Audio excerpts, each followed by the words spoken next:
Hello everyone, Shadefyre here, and welcome back to Let's Play Half-Life Blue Shift. This is Episode 5, and last time I left off when I was completely stumped about how to deal with this broken wire situation, since there seems to be no other way across this pool of coolant goop. Turns out, it's actually a decently clever puzzle that I ended up looking up. So, we've got this barrel here that I was trying to shove into the goop, and it's a good thing that they don't let you because you need this to solve the puzzle. And I'm sure you can see what you need to do already. Because of course, this barrel is metal, so all we need to do is connect the circuit by shoving the barrel in between them. Therefore, the electricity from the detonator will go through the barrel and blow up this door. And I did not think of that even in the slightest, because that seems a little too complex for a Half-Life puzzle. So, you know, fair on them. It actually was decently clever, I just didn't expect it from a Half-Life map. Or expansion, I suppose. I also didn't expect there to be immediate Vortigons, so I was not prepared. Alright, so set this off and I'll whip out my shotgun. Don't have a lot of health left.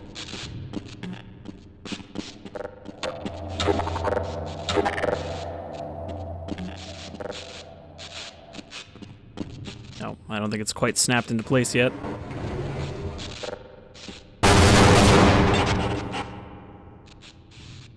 I guess that barrel was also explosive, because it just took out the rest of my health. Alright. Well, all I have to do... I was gonna say all I have to do is hit both of them before they get a chance to shoot back. Alright, so that was my fault. I blew myself up with this metal barrel that I guess is also explosive. So we've learned to stand the fuck back. And maybe just throw a grenade through the door once the Vortigons pop in. The problem is this piece of door gets in the way, so I can't just, like, back out.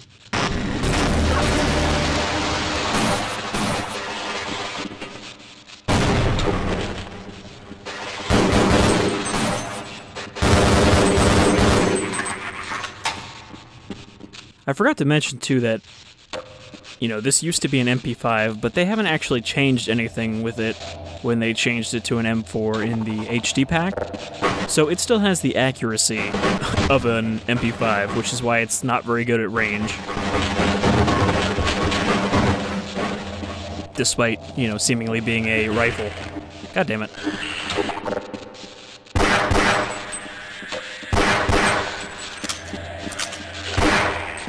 I am not prepared to come back to Half-Life from what I've been playing recently. Oh, jeez. Gotta get back in that retro shooter mindset.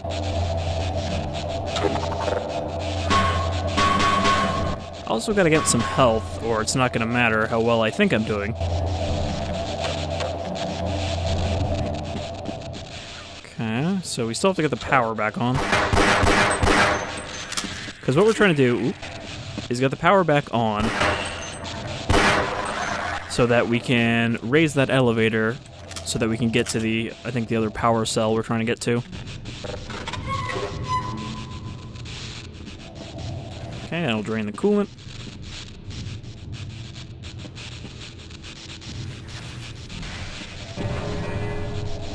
I heard some, like, sploshing sounds. Oh, bull squid.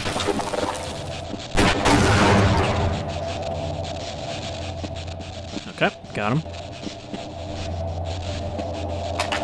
Well, armor will come in handy, but I could use health more at the moment. Power meter is still no good. We still haven't found the actual source. That's just the elevator call.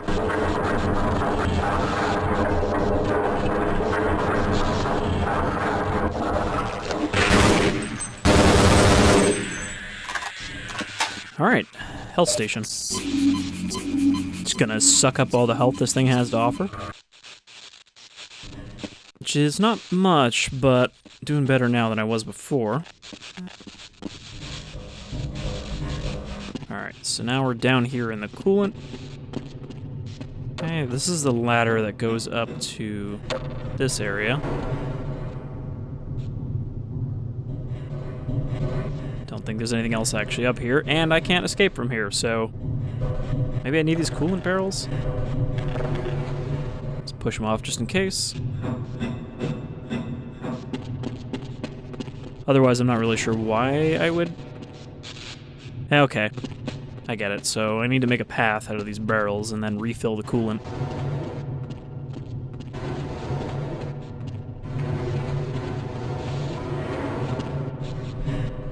So, you know, it's a bit of a Half-Life 2 style puzzle.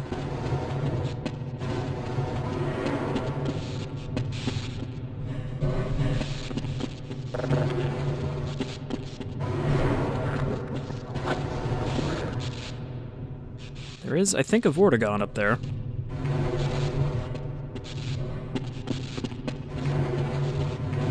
I don't perfectly know my Zen creatures, but pretty sure that's a Vortigaunt.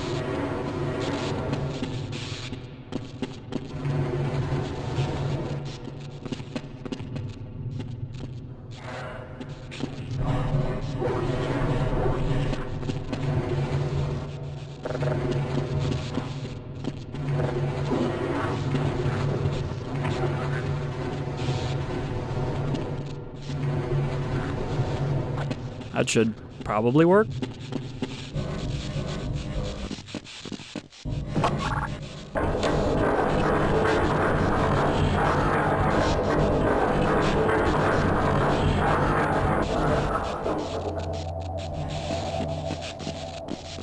Alright, so let's just fill this back up.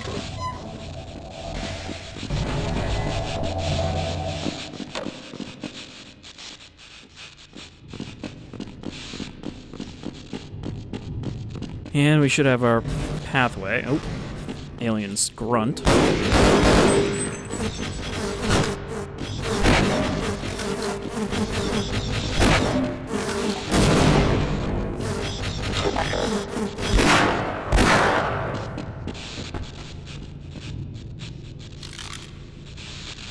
right.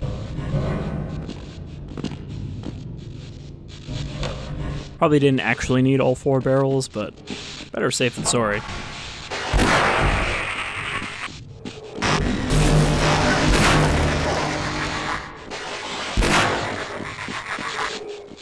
I feel like there's an abundance of Vortigaunts in this expansion compared to the other 2.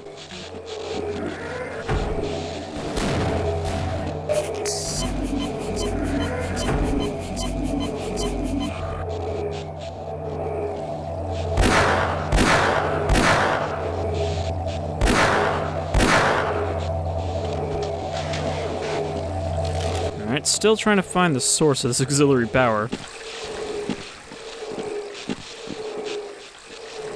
Nope, don't know where those grunts just ran off to. But it sounds like they found some trouble. Okay, we got another coolant pit. So I guess I'm probably gonna have to do this thing again. Or not.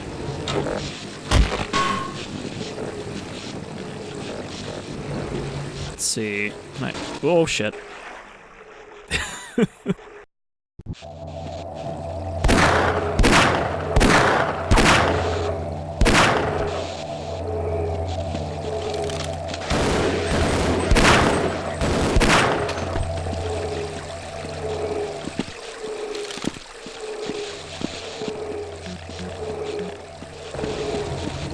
I was just trying to, like, kick these in here.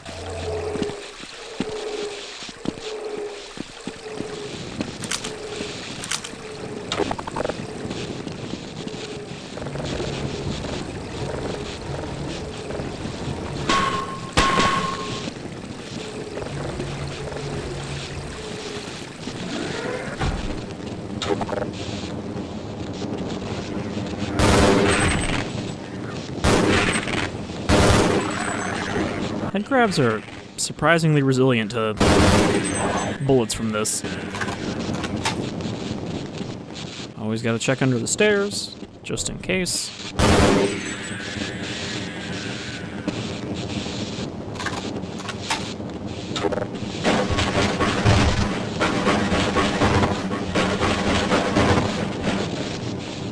Just what I expected to find, bits of broken girder. You never know when you might need that in a box.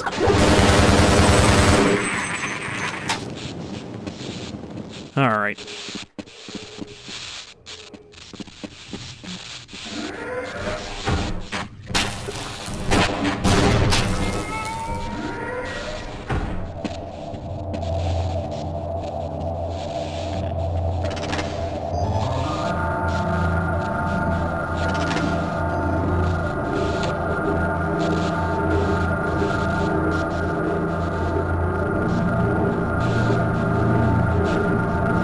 Is it... I think we've turned on the generator.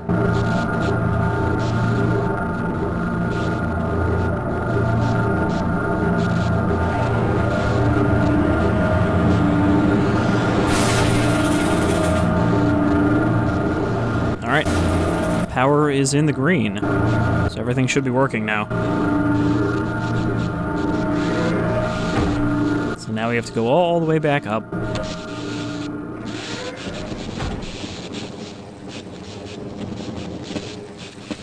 Yeah, I don't think I can actually get across this gap. I don't think there's enough coolant to fill it up. I mean, maybe that's a secret, and like when I flush the coolant from the other side, it fills up here, but I don't think I'm probably missing anything too important.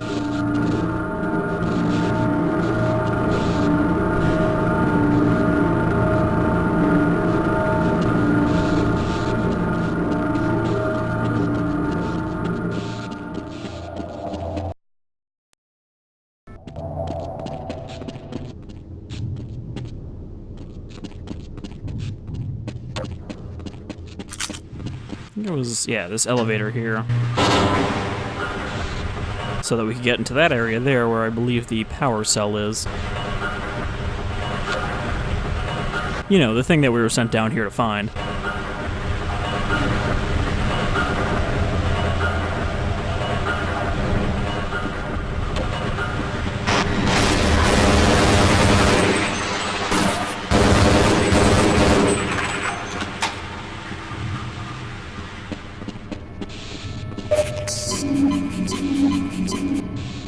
Alright, in good shape now. Okay, there's the cell. Yeah, this is where we first saw these guys when we came down here. I was hoping you'd show up. You have to get this power cell charged and back up to Dr. Rosenberg. I'd help, but I'm hurt pretty bad. You can probably push the power cell through the fence into the charging station behind me. Let me see if I can get out of the way.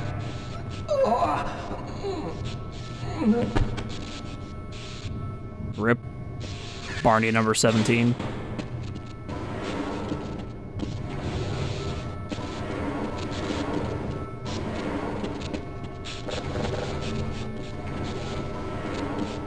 Yep, just kind of throw it on this tray. Put it into the charging oven. Now am I gonna have to stand here and fight while I wait? Oh hey, look, we don't have to carry it. We can just put it into this elevator.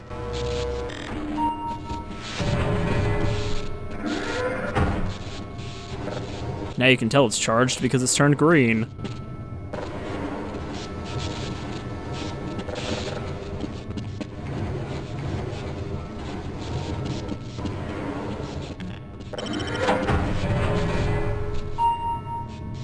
Alright.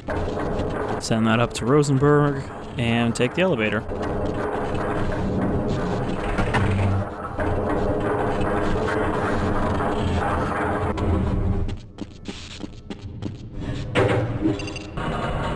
And we'll never know why the military came down here to this abandoned laboratory.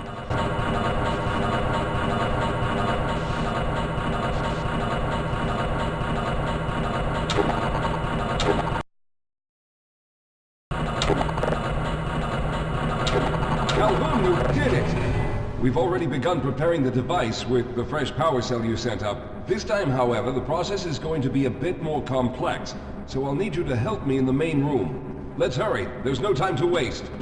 Alright, I guess this is why we have all those switches. We're gonna have to, like, set this thing up. That's where I came in.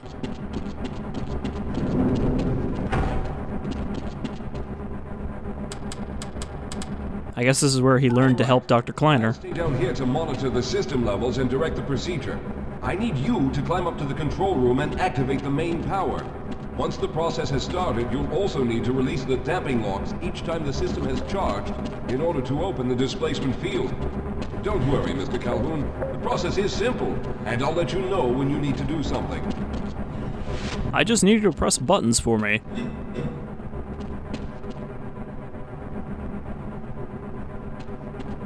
I mean, whatever you say, Doc. What are you waiting for, Calhoun? Get up to the control room and locate the main power switch. Very good. Stand by, Calhoun. Once the system is initialized, it'll take a few moments for the interpolating resonance coils to achieve focus. Ah yes, the interpolating resonance coils.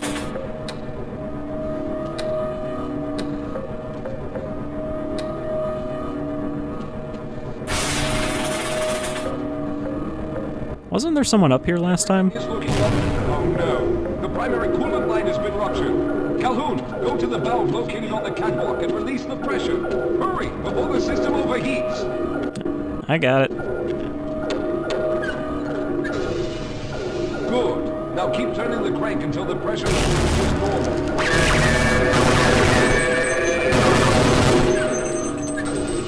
I somehow managed to do that at the same time as shooting these guys. Good work, Calhoun. That was close. The system has stabilized and the main capacitors are charging. Kind of weird that he didn't say anything about that. Just full. I'll need you to open the displacement field from the control room. Alright.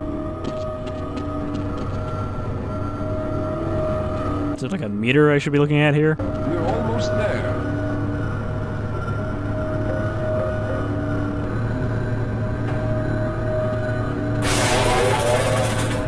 Okay, the system is fully charged.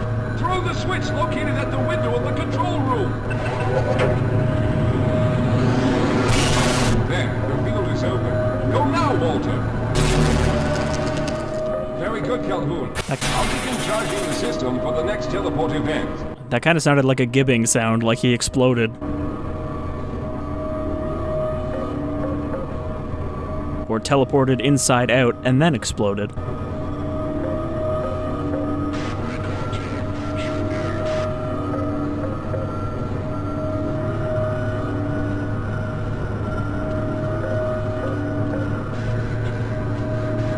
Almost there. All right, we've reached full charge again. Open the field, Calhoun! You must go now, Simmons! This is definitely not a quick process. I'm going to go through next, but don't worry, Mr. Calhoun. I've set the system to automatically start the charging sequence once I've made it through. Just wait for the levels to reach full again and open the field like you've been doing. What do those buttons on the wall do?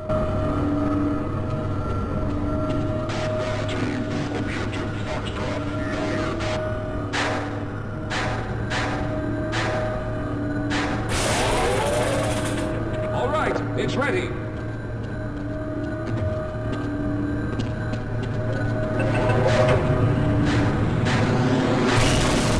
Good luck, Mr. Calhoun. I'll see you on the other side.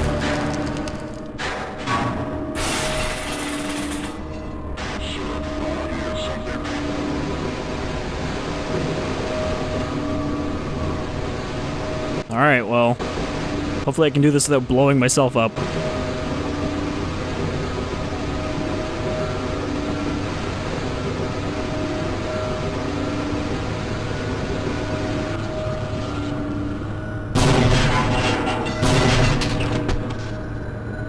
Yeah.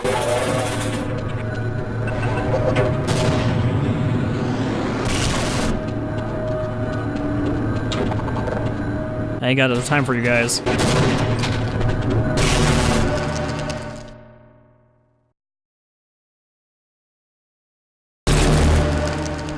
there he is. Calhoun, you've arrived. When you didn't come through right away, we thought that Oh no, there's something wrong here. Simmons, come look at Calhoun. His body seems to be in some sort of resonance displacement.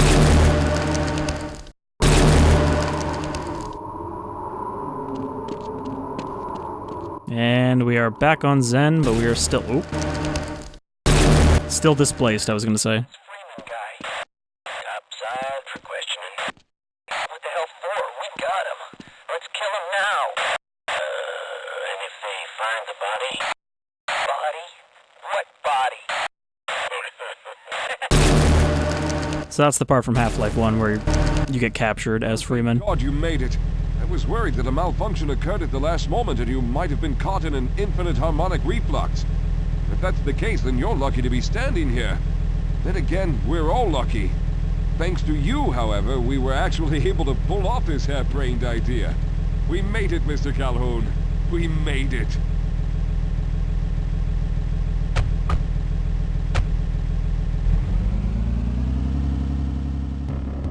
Alright. Well, that explains how Barney escaped without the help of the G-Man. I suppose you can't really say Freeman escaped. Though that does show that this whole game took place kind of like up to the halfway point of Half-Life 1. If Freeman got captured right at the end there, but... Yeah, so they just drove away, and that's why Barney survived and is in Half-Life 2.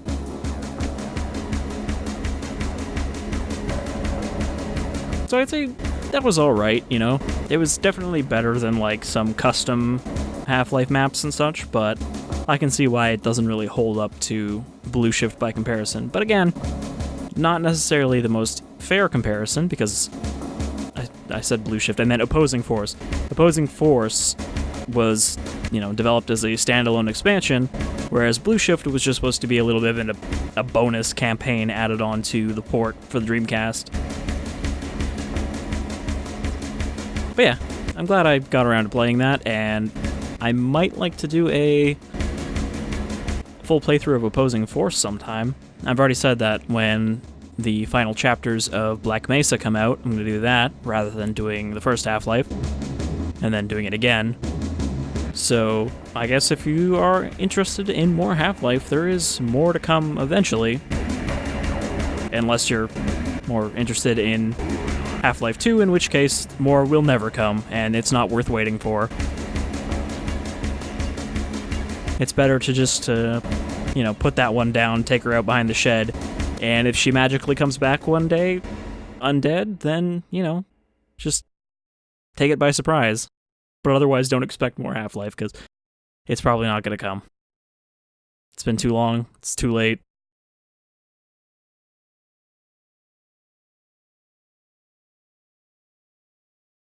Anyhow, I've been Shadefyre. This has been Half-Life Blue Shift, or Blue Shift Unlocked, and I thought it was okay. It's not great. You know, it's not amazing, like, wow, that's some really good Half-Life. I've really been missing out. But it's more Half-Life, really, is what it is. Anyhow, take care, folks. We'll see you in Black Mesa another time.